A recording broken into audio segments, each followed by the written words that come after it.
The chamber remembers every scream. Its stones, stained by centuries of fear, do not echo, they absorb.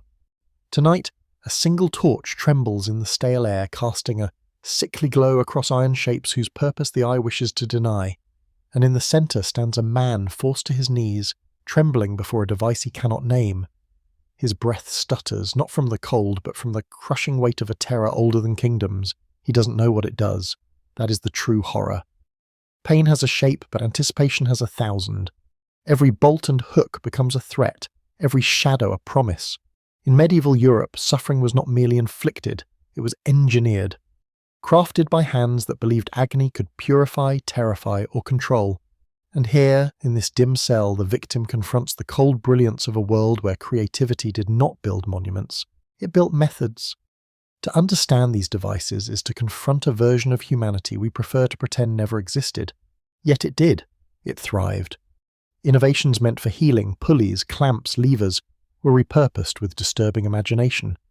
Torture became a craft perfected by those who believed they were defending order, extracting truth, or cleansing sin. The line between justice and cruelty blurred until no one could see where righteousness ended and brutality began. And in that blur, the worst tools were born. But this video is not a celebration of that cruelty. It is a confrontation, a reminder that history's darkest inventions were not created by monsters from legends, but by ordinary people answering to fear, faith, or authority. When we look at these devices, we don't just see metal and rope, we see the human capacity to turn logic into torment. Every spike was justified, every mechanism defended, and every victim reduced to a lesson carved into the silence. As the torchlight flickers, we shift from the fear of one prisoner to the wider machinery of an age built on dread. Medieval societies believed suffering revealed truth, enforced loyalty, and restored divine order. Torture chambers became theatres where power performed its dominance.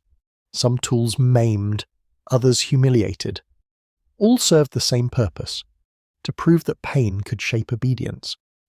And while we might recoil now, their creators saw themselves as craftsmen of order, not architects of horror. But before we dive into the 20 devices that define this dark craft, we must pause at the threshold, because understanding them requires understanding the people who used them and the world that permitted them. Torture did not emerge from chaos, it emerged from structure, from courts, churches, rulers, and fears that shaped entire civilizations.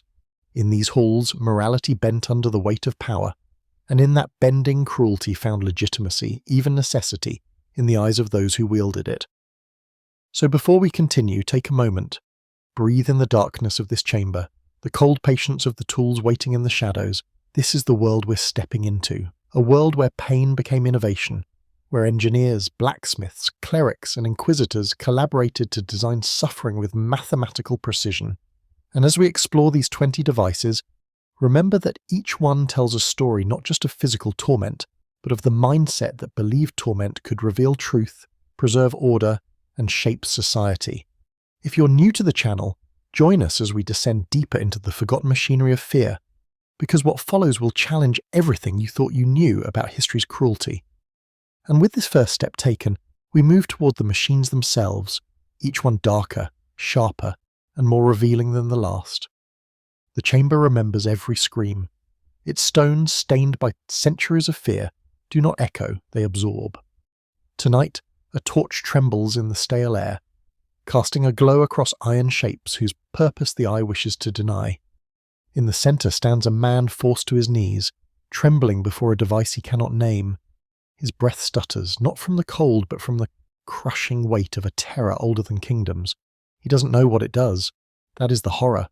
Pain has a shape, but anticipation has 1,000. From such dread emerged the era's most infamous creations. The rack stood as the masterwork of mechanical cruelty. Simple in appearance, yet devastating in execution, it stretched victims inch by inch until joints ruptured and tendons tore with crisp, sickening pops. Cranks tightened ropes attached to wrists and ankles, pulling the body past its natural limits. Medieval courts valued the rack because it left few external marks while unravelling the body from within. Some chroniclers wrote of prisoners growing several inches taller before collapsing into lifeless slackness. To witnesses, the rack proved a chilling truth.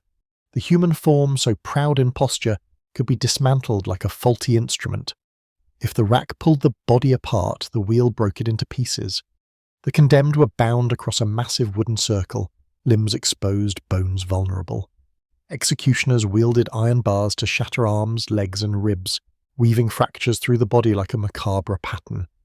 Afterward, the victim was hoisted high on the wheel's spokes, left to die slowly under open sky. Birds descended. Crowds murmured prayers or curses. The wheel terrified societies because it erased the boundary between justice and public theatre. Death was not merely delivered, it was displayed, turning human suffering into a grim communal vigil. Where the rack stretched, the scavenger's daughter compressed. This iron frame folded the body unnaturally, forcing knees to chest and head to legs until circulation screamed in protest. Blood vessels burst beneath the skin, darkening flesh with blooms of red and purple. Designed by a Tudor-era interrogator, it served as the inverse twin to the rack, proving torture needed no symmetry to be effective. Victims often broke psychologically before physically, overwhelmed by the suffocating pressure. Its horror lay not in spectacle but in silence. It turned the body inward against itself, crushing reminder that suffering could come from implosion as from rupture. Few devices are as iconic or as misunderstood as the Iron Maiden. Though later embellished by sensationalist historians, its symbolic power remains undeniable. The device encased victims within a sarcophagus lined with iron spikes positioned to pierce flesh without striking vital organs. The goal was agony, not swift death. Darkness closed in, heat rose, and every shallow breath pressed skin against waiting metal. Whether used frequently or not, the Maiden endured in cultural memory because it embodied the era's philosophy. Suffering should linger. It stood as a towering reminder that medieval cruelty valued duration over finality, torment over termination. More subtle but equally terrifying was the heretic's fork, a deceptively simple instrument, a two-pronged metal piece strapped between the breastbone and the underside of the chin. Any movement of the head drove the prongs deeper, preventing sleep, speech, or collapse. Victims remained suspended in a waking purgatory, forced to hold their posture against exhaustion's relentless pull. It was a device for breaking will rather than bone, reserved for those accused of heresy or betrayal. The fork revealed a truth many feared to admit. The church and the state could attack not just the body's structure, but its very endurance. One chronicled prisoner, awaiting judgment in a candlelit cell, described the moment he first saw these devices. He felt his heartbeat withdraw into a hollow drum within his chest. He imagined the rack pulling his arms apart like softened branches, the wheel splintering his ribs, the maiden closing like a devouring idol. He wrote that the air itself seemed to tighten, as if anticipating his screams. In that moment, he understood that torture thrived on imagination long before steel touched skin. His fear mirrored that of countless others, proving these tools shattered resolve before they ever shattered bone and hope. Together, these devices formed an arsenal that reshaped the medieval understanding of control. They were not improvised tools of chaos, but calculated mechanisms designed to communicate power. Each one carried a message. The body is fragile, authority is absolute, and suffering can be scripted with precision. As societies watched confessions extracted and sentences executed, the machinery of pain became woven into daily life. Yet these were only the beginning.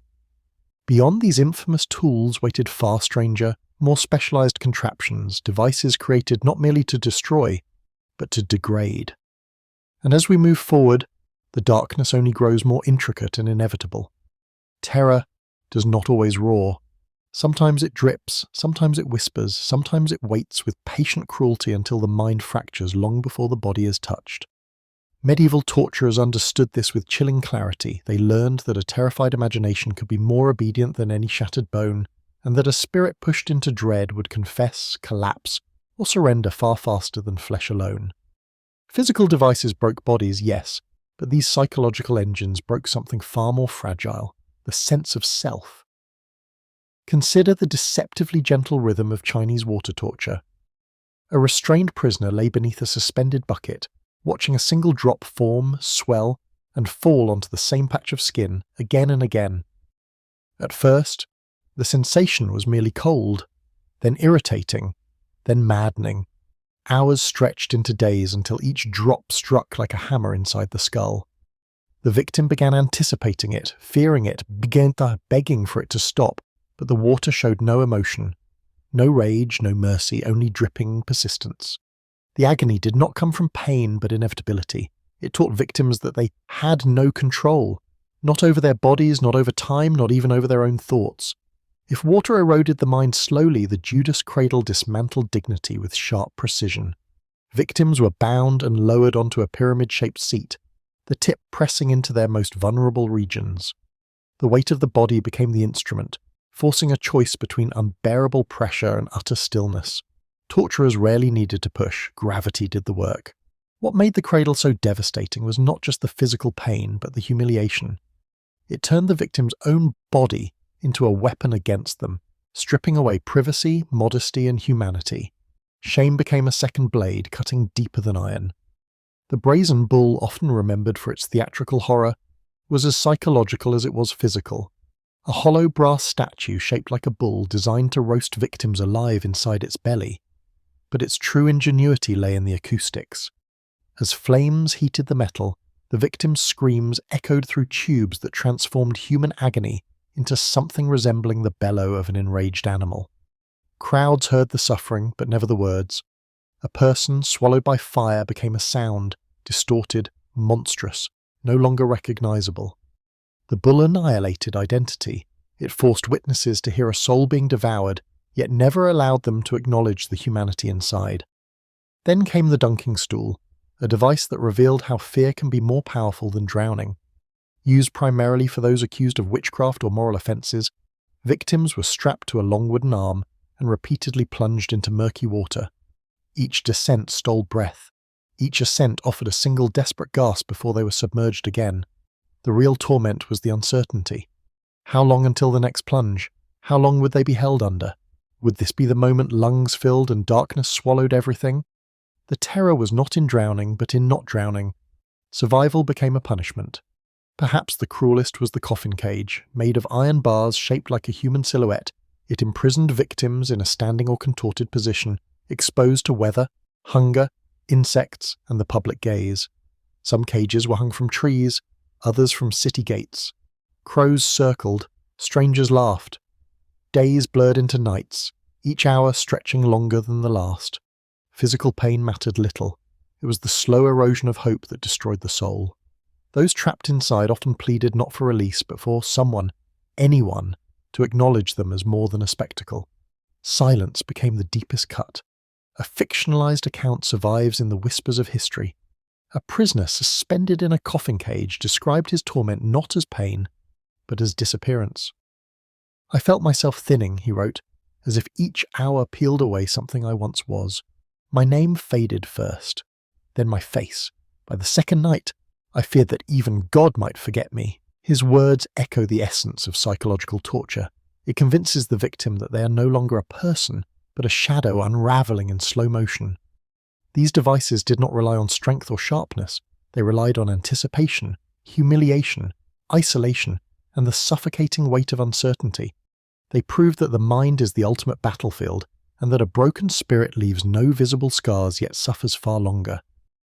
And as we leave these silent horrors behind, we step toward the next realm, where torture was not only methodical or mental, but ritualistic, symbolic, and woven into the fabric of communal judgment.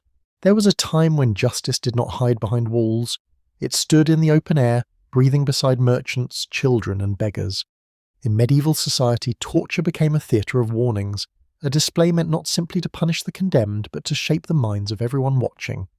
Public squares became stages, and the human body, suffering, trembling, exposed, became the script through which rulers communicated authority. Pain displayed openly became a lesson carved into memory. At the centre of this grim theatre stood the pillory, a wooden frame locking the victim's head and hands into place. The device itself inflicted little physical damage, but humiliation did the deeper work. Crowds gathered, armed with rotten vegetables, stones, insults, and whatever malice they carried in their daily frustrations. The trapped person could not wipe their face, shield their eyes, or protect themselves from blows. Hours turned into days, dignity eroding with every jeer. The pillory was a mirror for the crowd's darkest impulses. proving that cruelty thrives easily when consequences do not fall on the one delivering it. More violent, more final, were the breaking stakes, tall wooden posts used to shatter limbs in full view of citizens. Executioners swung heavy clubs with calculated precision, cracking bones one by one. The spectacle served a clear political purpose: demonstrate what happens when someone challenges authority. Children were often brought forward by parents to learn the lesson. Some fainted, some cried, and some, disturbingly, stared with a wide fascination. Authorities believed that witnessing destruction would create obedience. Whether it created fear or numbness was a question few dared to ask. Then came the iron spider, a grotesque instrument used primarily on women accused of moral crimes or adultery. Shaped like a claw, heated until it glowed red, it was used to tear flesh from the body in deliberate visible strokes. The screams were meant to echo across the square. The message was unmistakable. Honor, purity, and submission were enforced with fire. The spectacle was not spontaneous brutality, it was orchestrated symbolism. Society watched, judging both victim and themselves, and learned the terrifying cost of stepping beyond prescribed boundaries. Branding irons took that symbolic cruelty even further. Once pressed into skin, they marked a person, not just physically, but socially. A thief might bear a letter, a heretic a symbol, a rebel a permanent reminder of disobedience. The hiss of iron meeting flesh became a familiar sound in many towns, followed by the sharp scent of burned skin mingling with the marketplace air. Branding ensured that punishment extended beyond the square. It travelled with the victim, turning their very body into a walking warning. Shame became lifelong, and the public became its enforcers. Cruder but equally horrifying was the knee splitter, a device of iron plates lined with spikes. When tightened, it crushed the joint, destroying mobility forever. Its purpose was not execution, but visible, lasting incapacitation. A limping body hobbling through town said more than any proclamation. The message resonated. Rebellion will not just be punished, it will be carried as a burden until death. The crowd watched these crushings with a mixture of dread and compelled attention, unable to look away even as bones cracked like splintering wood. In a fictionalized glimpse drawn from countless recorded accounts, imagine a young man standing in such a crowd, his father's hand tightening on his shoulder. He watches a thief in the pillory spit blood as stones hit his cheeks. He listens to the sickening thud of a club breaking a rebel's arm. He feels the heat of the iron spider as it's lifted for all to witness its glow. The boy wants to look away, but the crowd's movement traps him. He realizes, with dawning horror, that this is not about the condemned at all, it is about him, and everyone like him. The display warns that obedience is safer than righteousness, silence safer than courage. Public torture operated as propaganda. It reminded subjects that power was not abstract, it was corporeal, immediate and merciless. Pain became language, spectacle became law, and though centuries have passed, the echoes of these squares still linger in our cultural memory, urging us to question how fear can shape societies long after the blood has faded from the stones. As we move forward, we enter a darker realm still, where cruelty was not only seen or felt, but ritualized, sanctified, and woven into belief itself. Not all torture was meant for the public eye. Some devices never tasted sunlight, never echoed across open squares, never drew crowds or gasps or whispered prayers. These were the tools reserved for backrooms, hidden corridors, and locked chambers beneath courts and monasteries. They belonged to inquisitors, political enforcers, shadow councils, anyone who needed truth extracted quietly, without spectacle, without witnesses. These implements did not roar for attention, they whispered. They did not break bodies for crowds, they dismantled souls for paperwork, confessions, and silence. Behind stone walls slick with damp, these lesser-known creations carried out the truest meaning of the medieval secrecy. The thumb screws were deceptively small, 2 flat iron plates tightened by a screw crushing the fingers, thumbs or toes between them. But their size was a lie. They produced screams deep enough to echo through any dungeon. Fingers splintered, nails tore free, bones flattened into fragments. Yet on the surface, the thumb screws seemed almost civilized, leaving minimal marks compared to the rack or wheel. That subtlety made them perfect for inquisitors who wanted information without corpses. Many political trials recorded voluntary confessions, given only after hours trapped within these grinding jaws, pain focused on a single point can break a mind with remarkable efficiency. More grotesque, more invasive was the pear of anguish. A metal device shaped like a fruit, its petals expanded by twisting a screw, forcing the body to stretch from within. Used on the mouth, rectum, or, most often, women accused of blasphemy or sexual transgression, it combined pain with humiliation so deep it could silence entire communities.